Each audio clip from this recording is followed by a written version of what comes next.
What's going on, everyone? My name is Curci, and I, for the first time in 16 years, finally played Resident Evil 4. Now I want to talk about it. Now, there was a lot of hype building up to this game. A lot of people were saying it is the best Resident Evil game. You cannot call yourself a Resident Evil fan unless you have played Resident Evil 4. And I'm going to be honest, I have tried playing it before. I got a little frustrated with how dated some of the mechanics are, so I just kind of dropped it. But now with playing Resident Evil Village, and a lot of people said that Resident Evil Village is very similar to Resident Evil 4, I decided to just plow through, get through what I call early game fatigue, and I actually enjoyed my time, and I obviously see how very similar Resident Evil Village and Resident Evil 4 are. Like, I mean, stupid similar. But the challenging thing about reviewing a game that came out 16 years ago is that you can't really judge it based on the standards of modern day. You kind of have to look at it for what it was at the time. So that's what we'll do. We'll look at the timeline, then we'll break down what the game presents, how that would differ in modern times, and we'll go from there. But before we get into this video, I would love it if you guys could give this video a like, consider subscribing to the channel, hit the bell icon so you can be notified of all new video uploads, and new videos are uploaded every Friday. Now let's talk about some Resident Evil 4. Let's look at the timeline of Resident Evil games building up to Resident Evil 4. So first of all, you had the original Resident Evil game where you could play as Jill Valentine or Chris Redfield, and you're in the Spencer Mansion, you're being exposed to zombies, you are navigating the labyrinth of the Spencer Mansion while trying to uncover the mystery of why there are zombies around. But the original game was graphically very, very blocky. It's a retro game, but it also has fixed camera angles. You can only shoot while standing still. These are all elements that are gonna matter when looking at Resident Evil 4. Fast forward to Resident Evil 2, and you got pretty much the same thing. You kind of got that retro blocky looking vibe to it. You got the fixed camera angles, can only shoot while standing still. Same exact thing for Resident Evil 3, which you could argue Resident Evil 3 is kind of a Resident Evil 2 Part 2. Now, what's interesting is that in 2002, Resident Evil 1 saw its remake where it upped the graphics, it recorded new dialogue. It looked a lot better, but it still retained the fixed camera angles, can only shoot while standing still. And of course, this predated Resident Evil 0, which acts as sort of a prequel or concurrent story to Resident Evil 1, which is the only Resident Evil numbered game that I never played. I mean, I played it, I just went through the first level, got frustrated with the inventory system, never touched it again. But that is the timeline of games before Resident Evil 4. Then we get to Resident Evil 4 in 2005, and you finally get the introduction of a third-person perspective. They do away with the fixed camera angles, which one could argue that the fixed camera angles added to the survival horror element, more specifically the horror element, because the developers were controlling what the player saw. You could turn a corner, then the camera would switch, and it would be a bunch of enemies that you didn't know were there. Whereas in a third-person perspective, you could always just turn the camera to look around the corner before you actually got around the corner, so you knew what you were walking into. But that is a trope from modern day. You can't really apply it to those older games, and to be completely honest, fixed camera angles, they're a thing of the past. So when this game went from fixed camera angles to third person, that's a big up. Now the problem is the way the game controls, because what I tried to do, you got the left thumbstick moves the character, the right thumbstick will move the camera. That's not the case in Resident Evil 4. Because one of the things to keep in mind is that Resident Evil 4 is not a true remaster, and it's certainly not a remake. It is just a port. It got upscaled so it could work on the newer consoles, but it still has the same mechanics, it still has the same look and everything else. It still plays the same way. They didn't change anything about it. So in order to move the camera, you have to use the left thumbstick. You have to turn your character, which is a little jarring coming from modern gaming into that. It's not that hard. Once you get through the early game fatigue and you get a use for it, then it's easy. When you consider modern gaming, you would look on that and be like, that's just a basic thing. Why can't the right thumbstick control the camera? This is a negative. But I can't count it as a negative because it is a game of its time. And looking at the previous Resident Evil games, this is a huge improvement. This is completely new. They were just figuring out how third-person games really worked anyway. It is what it is. It's better than what was, which is just one of the examples of things that you would look at and be like, okay, in terms of modern gaming, wouldn't be that great. But in terms of games of the time, it was actually pretty great. Now let's talk about the story of this game. So you are returning as Leon Kennedy. This is after the events of Resident Evil 2, obviously, where he survived the events of Raccoon City. He is now working as sort of a US agent. I don't know if he's Secret Service. I don't know if he's that associated with the president, but basically he is going to this unnamed Spanish-speaking country in search of the president's daughter who has been kidnapped. So Leon goes to investigate. He figures out that someone may have spotted the president's daughter in this Spanish-speaking country. He goes to this village and he figures out that the residents of this village are extremely hostile. And also they kind of shake off bullets like they're just nothing. So something fishy going on. And that's what this game is. Leon is trying to find the president's president's daughter, which he does eventually find. Kind of a spoiler, but I do bring that up because she does play into some of the mechanical elements of this game. But obviously there's a little bit more of a plot. Now, the first thing that I think fans of the time would realize is that these aren't zombies. Every other Resident Evil game before had zombies, except not these. These were just mutated people. Obviously they were bullet sponges, but also if they got their heads blown off, sometimes their heads would mutate into like this tentacle thing going crazy. One of them would be like this crazy stabby whip thing. It's freaky the first time you see it. You want to maintain your distance, but one of the things in this game is that you can't shoot and run at the same time. So it's not like you can fire your weapon while backing up and putting distance between you and your enemy. You have to turn around, you have to pick a spot, be locked in and fire, which again, for modern gaming would be a big negative of why can't I move and shoot at the same time? However, once again, we can't look at it in terms of modern standards. We have to go back in time and realize that every other Resident Evil game before this did not allow you to walk and shoot your gun at the same time. So this is something that Resident Evil fans are completely used to, so it wouldn't have been a negative, so I can't count it as a negative. But it does add a little bit to that tenseness in terms of the horror element, because it's like you get stressed out because you have to put distance between you and your enemy. Let's just say that there are a wave of enemies and they're all coming at you and you fire, then they're too close and now you have to like, oh crap, now I have to move. I have to put myself in a new position so that I can fire again. And honestly, I think that that adds to the horror element. Now, earlier I made reference to the fact that Ashley does play into the gameplay a little bit. Once you do encounter Ashley, once you save her the first time, she will begin following Leon around, but she doesn't fight back. She is vulnerable to enemy attacks. More specifically, she is vulnerable to being recaptured. And if the enemies get close to her, they will pick her up and begin carrying her out of the area. And if they get out of the area with her, it will be game over and you have to start over from another save or checkpoint. Early game, it's not so bad because there are areas in the game where you can tell Ashley to hide. And so she'll go into like a dumpster or something and then she's protected by enemy attacks. You can just deal with the enemies. But later, there aren't so many, if any, places to hide at all. So you have to consider where Ashley is. Can I just tell her to wait at the beginning of the level and then I can just go clear things out so I don't have to worry about her? But it's something you have to consider when playing with her. And it just feels like it's a little bit more of a handicap. And you would think it adds a little bit of dynamic to the gameplay where it's not so much just kill the enemies and move on. You have to kill the enemies while also putting Ashley in a location where she could be safe. But I'm not gonna lie, there are some sequences where I was like, would be so much easier if Ashley weren't here. And it wasn't like an enjoyable challenge. It was kind of a handicap. Okay, Ashley's here. Enemies are coming in from different sides. So it's like, I have to always be ready to have Ashley either move out of position or I have to manage the enemies so I can take care of them before they even get to her. I get why it was there, but it was something that just annoyed me a little bit. Also, you have to be careful not to kill her because if you shoot Ashley, she can take damage and she can die. And if she does take damage, you also have to use some of your health items to heal her. I don't think having Ashley play into the gameplay of this game really helped this game. I think it just took some of the fun out of it. I'm making it seem like it made the game terrible. It was a very small thing that they included that I was like, that wasn't there. Probably would have been to the benefit of the game. Now, this game gets very Resident Evil as it progresses, where at a certain point you end up fighting against enemies that are not the mutated humans. There's one enemy, I'm not going to get too specific, but there's one enemy kind of late game. You need to hit certain spots on it, and just the way that the creature sounds, the way it walks, the way it looks, it's just creepy. And I appreciated that because it kept that horror element. Now, here's one of the things is that there's an enemy in this game, and you see it kind of early on. But I'm going to tell you right now, one of the things, I've mentioned this in other videos before. I think I mentioned this when I was doing The Evil Within years ago. One of the things for me that is a big no, enemies with chainsaws.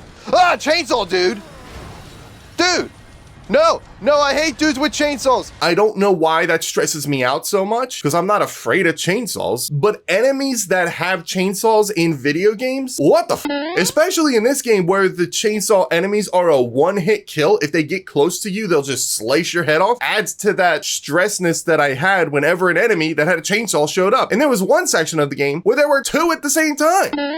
All of that, I hated that so much, especially when you add in this idea of you could only shoot while standing still and I couldn't turn my camera around to look behind me while I ran away. It just added to that stress of like, I needed to put maximum distance between me and those chainsaw enemies and I had to just pop them from a distance and hopefully they stagger so that I can keep popping them, but you know that they're gonna keep standing up and they're gonna keep getting closer and every little bit is closer and closer. So it's like you need to have some sort of an escape plan to get out of that. My God, is that stressful. I'm happy that the chainsaw people were only in it as much as they were in it. But if you really wanted to stress me out, maybe sprinkle a couple of more throughout. Like right before the final boss, it was like, hey, by the way, just one more. That dates all the way back to, I think, N64 Castlevania game, the section where you go into the hedge maze and then there's a dude that you can't kill, but he's got a chainsaw. That was the one area of the game that I just straight up hated. I was like, I don't want to play this game again because it means I have to go through the hedge maze, which means I have to fight the guy with the chainsaw. That's the one thing. It's the one thing. I'm sitting here trying to think. It used to be dogs. I don't really care about dogs anymore in video games, but chainsaw enemies, man, they didn't make a comeback. Next, Outlast chainsaw enemy. Let's lean into that a little bit. Like, this game maintained that level of horror throughout the entire game, which is one of the things that I critiqued Resident Evil 8 for, because Resident Evil 8 definitely got more actiony in a lot of areas. One of the things that I wish Resident Evil 8 did better was this balance between action and horror and survival. It was giving you a lot of ammo, throwing a lot of enemies at you, hoping that you would just use up that ammo. And at times Resident Evil 4 does do that, but at least it's more subtle about it. Because it maintains that level of horror and it has a really good balance of how much ammo it's giving you, you really only had as much ammo as you needed to get through a situation. All the rooms that you were going through and all the enemies you were facing, that would deplete your ammo. There was never a point where I was out of ammo. It was always doable. The game always gave you the perfect amount of ammo, which is something that I really liked about this game because it maintained the survival part of the survival horror. The game is still going to condition you to not use ammo if it is possible, because there were a lot of times where I would shoot an enemy, they would stagger, you can kick them, knock them down, and then you just knife them to death. I tried to do that as much as possible. The only time I couldn't do that is if I knew that there were a wave of enemies and I'm like, I can't just stop and start knifing this one dude while there's a wave of enemies. I need to gun them all down. But there were a lot of times where the game was like, all right, you have one enemy. I don't want to unload 12 bullets into this guy, so I'm going to shoot him in the leg, knock him down, then just start stabbing the crap out of him. Conserve ammo. If the game is conditioning you to conserve ammo where you can, then this game has done well in terms of being a survival horror game. So I appreciated that the game acquired this balance with the survival element while also maintaining a level of horror throughout the entire game. At no point did I feel like, oh, this is getting really actiony. Actually, there might have been maybe a couple of instances where I was like, this is very actiony, but a lot of that was during boss fights, and boss fights are always going to feel that way, so I can't really fault the game for that. But to actually piggyback off of that, let's think a little beyond Resident Evil 4. When you go into the next entry with Resident Evil 5, where that game went very actiony, you can see why people would look back on Resident Evil 4 and be like, nah, I don't think so. Because even though this game got away from zombies and did have some action elements, it didn't lean into that action, whereas Resident Evil 5 leaned into that action. But then you fast forward to Resident Evil 6 and be like, that's a hodgepodge of a mess. It's not very Resident Evil. It still leans into that action. You once again look back on Resident Evil 4, that's still elevated to the level that it's on. Resident Evil 5 and 6 are inferior to Resident Evil 4. But then when you look at Resident Evil 7 and 8, Resident Evil 7 did first-person perspective. It also brings in that survival horror element, acquires that perfect balance. It has a really strong Resident Evil element in terms of backtracking, item management. Then you go into Resident Evil 8, it retains that first-person perspective. It does have some horror elements, but it does lean into that action a little bit more. But it does borrow a lot from Resident Evil 4 in terms of its inventory management, how linear it is. I'm going to use that word loosely. It also has a merchant, which are all elements that are in Resident Evil 4. Actually, one of the things is you have a merchant that will appear throughout the game, and through him, you can upgrade your weapons, you can purchase new weapons, you can buy health items, you can sell things that you find in the world, which is almost identical to what is in Resident Evil Village, aside from the fact that in Resident Evil Village, you can combine certain treasures with other treasures to maximize profits. That is not a thing in Resident Evil 4, but still, that merchant element from Resident Evil 8 is in Resident Evil 4. Actually, the more correct sentence would be what is in Resident Evil 4 is in Resident Evil 8. Also very similar, almost identical, is the inventory system. See, the inventory system in Resident Evil 8, which I critiqued, it was only really weapons, ammo, health items. That was it. But as far as key items and treasures, that all got regulated to a separate menu. And that kind of took away from what I felt was something that fed into that Resident Evil formula. Look, okay, so listen, if you were to look at the inventory system from Resident Evil 1, you only have a finite number of item slots. You cannot upgrade how many things you're able to hold. But there is the item box. You could always drop it to the item box. Item boxes are connected to other item boxes. But one of these other things that factors into inventory management is that when you got a key item, it went to your inventory and took up space. So that is an element of the game where you could go to an area, require an item that you don't have on your person, then you got to go back to an item box, grab that thing and plug it in. But then you also have to consider, okay, I'm going through an area that might require a specific key, so maybe I got to keep that key on me, but keeping that key on me takes away space in my inventory, so I can't carry items that would be useful because I have to carry around this key item. So I completely understand the idea of regulating a lot of that stuff to a separate menu so it doesn't take away from things that could be really useful. But honestly, I think that that is an element of Resident Evil that is important because it's just another thing that you have to manage. You just have to have that item on you in case you need it, but it takes away from things that you could potentially have. I mean, because imagine the alternative. You have your character that's just lugging around all these weapons until he needs them, but then somehow in magical pockets, he's pulling out these key items and treasures. I think I like it better when the key items are included in the inventory. That's a me thing though, but I can understand how some people would be like, oh no, this is a much better system. It's one less thing for me to worry about. It's more convenient this way. It's just a video game. You don't have to think about it in terms of realism. It's better. So really, I think that this is preference, but that same mechanic is in Resident Evil 4. You have a pretty sizable inventory where you can store your weapons, your ammo, and some of your health items. All of your health items. I don't know why I said some. The word some does not apply here. Where all of your key items are being regulated to a separate menu. So you always have a key item. But one of the other things that kind of bothered me about this game was that key items, you would pick them up and then use them immediately. So it wasn't something that you had like a special key and then you had to use that special key on these specific doors. Personally, once again, I think that the Resident Evil element also includes having an area that you are always backtracking to. So it's like, I acquire a key, I can access these different rooms to progress the plot. Maybe they connect to separate areas. I run around in those areas, I collect a new key, I come back to this main area. And now I have a new key so I can access some of these other doors that might have some extra things, but I'm still hanging around in this central area for a little bit before I progress to the next main area that would be somewhere else. Resident Evil 8 kind of has that element. It just doesn't do it as well as say Resident Evil 2 or Resident Evil 1, but it always felt like you were progressing to the next thing. It always was just more linear than I probably would have preferred it be. Resident Evil 4 is even more linear than that. In Resident Evil 4, you kind of pick up these key items and then it's like, oh, I can use it on this door. And most key items are a one-use thing. It's not like you find the special door that requires the special key, but there are other special doors other than this one special door. It's more like, oh, this door needs a key. You find the key, you unlock the door, then you find another key that unlocks another specific door, and you move on from there. Very linear. It's very rare that you do any backtracking. There's some degree of backtracking early on in the game when you're in the village, but once you get out of that, you never backtrack to it. You always just keep pushing forward. So again, I think that that takes away from the Resident Evil element that I like. I can totally understand why people would look back on this game and be like, this is the best thing. And perhaps if I had played this game when it came out, then I would probably also have put it up on that pedestal. But having played games newer before going back and playing Resident Evil 4 now, I might have messed myself up to the point where I can't really put it on the high pedestal of being the greatest Resident Evil game ever. I understand why people would see it that way, because if you look at Resident Evil 1, 2, 3, 0, and then 4, obviously 4 is the superior game. Then when you look at 5 and 6, once again, it is still the superior game. If you look at Resident Evil 8 and 4, 4 is better. 4 does something that 8 doesn't do that well, which is that it acquires a balance with survival and horror and also maintains the horror throughout the entire game, which I feel like Resident Evil 8 loses. But they are very, very similar games. And a lot of the critiques that I have for Resident Evil 8, I would apply to Resident Evil 4, but when you consider the game of its time, I might pull back on some of that stuff because I do see it as far as some of the previous games as being an improvement. Looking forward, the fact that Resident Evil went back to the formula that I said was Resident Evil, I do look at that game and be like, damn, I wish that it did have the inventory management and the backtracking that some classic Resident Evil games had, which it doesn't have. So I do count that as somewhat of a negative. And then when you look at Resident Evil 7, you're like,